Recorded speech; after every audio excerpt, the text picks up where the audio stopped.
सप्ताहक 30 टंका बढ़ीगला आलू केजी 60 पार। राज्य में एवं आलू को नहीं अभावनीय परिस्थिति।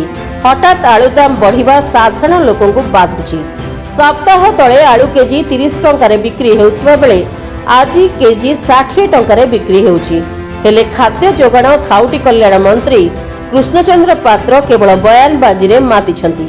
मंत्री गणमाध्यम रे जेमिति प्रतिक्रिया रखुछंती सेथिरे दरदाम नियंत्रण ने सरकार तत्पर नथिबा बारी होई पड़ुची। पाइकारी बजार तुलन में खुचुरा बजार रे आलू दर बहुत अधिक रहिबार फंदी धरा पड़िलानी।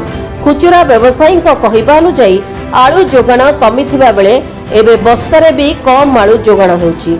पूर्वरु बस्तारे 50 केजी आलू रहुथिबा बेले एबे 42 केजी आलू आसुची। पाइकारी बजार रे 4-5 दिन तले आलू 50 केजी बस्ता को 1100 रु 1200 टंका पर्यंत पड़ुथिला एवं खुचुरा बजार रे आलू केजी 33 रु 35 टंका बिक्री होउथिला। एबे किंतु 42 केजी बस्ता को 2000 टंका बिक्री हेउची। तेणु आलू 60 टंका बिक्री करबाकू पड़ुची। ओडिया दिओली भात कि रुटी खाइले भी सांगरे आलू दरकार। बिना आलू रे भजा तरकारी असंपूर्ण। जो परिबा उपरे ओडिया सबुठु अधिक निर्भरशील ताहाकू भी सरकार जोगाइबारे सफल हेउनांती।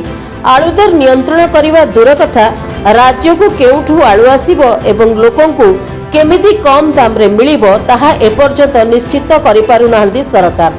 आलू दर दिनकू दिन बढ़िबा साधारण लोकों पई एबे चिंतार विषय हेलाणी।